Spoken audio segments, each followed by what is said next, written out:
Хороший матч, очень даже хороший матч. И с одной стороны приобрели очко, с другой стороны можно было говорить, что, конечно, хотелось бы реализовывать, но все-таки надо давать отчет, где мы играли, с кем мы играли. И мы играли против замечательной команды, и очко, я вот думаю, что это замечательно. Вот, ну, конечно, в любой игре хочется побеждать забивая, но где-то не забили, где-то нам не забили, но результат какой есть. Спасибо. Я соглашусь с коллегой, была хорошая боевая игра, которая до конца держала напряжение.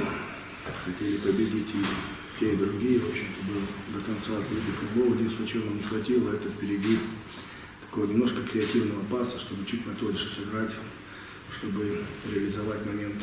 Хотя соперник защищался достаточно организованно и имел какие-то шансы в контратаках, поэтому соглашусь полностью, что, в общем-то, была боевая ничья, нужно было выиграть, проиграть и сыграть ничью, поэтому пусть будет так. Спасибо. Пожалуйста, вопросы. Да, еще сегодня Женк сыграл, для нас это немного непривычная позиция, как оцените, как он там сыграл на месте Януша?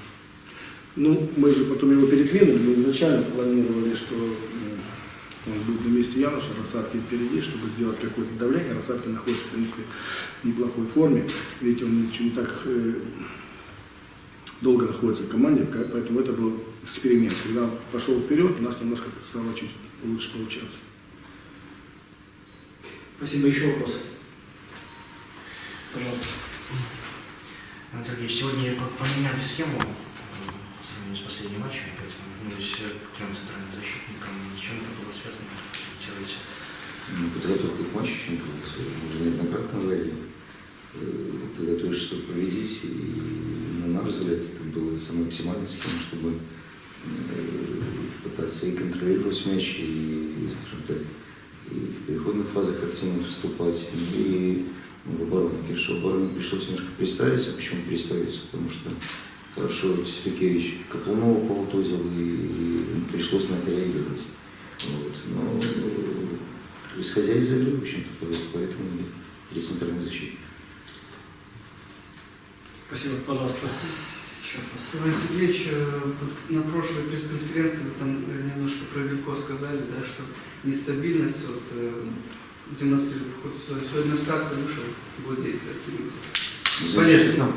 Мы тогда с вами говорили не о том, что он нестабильный, мы говорили о том, что на протяжении 3 месяцев он достаточно был хорошо его демонстрировал. А почему он тогда не играл, почему он вышел не совсем ярко, мы также говорили о том, что отравление, о том, что это сказалось, и, ну, конечно, последствия они были видны и на игре, и, в общем-то, на перемещении.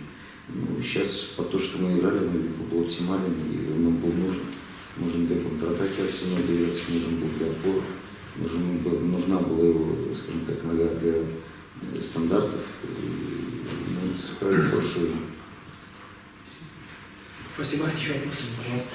Иван Сергеевич, Сорока 3 матча, в принципе, отстоял, пропустил только с пенальти за 3 игры. В каждой матче случается один какой-то такой момент, когда становится очень тревожно. С чем это связано?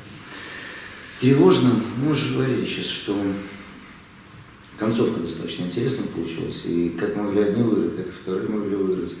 И ситуация с вратарем вот это достаточно интересно. И стремительная контратака, и какие-то наши моменты. Но я думаю, что это для зрителей здорово, это нравится. И понятно, что это нерв. Вот. И, ну, для футбола это замечательно. И, ну, выкинул такой канделябр Сорока. Ну, что сделать? Примем, что он сделал.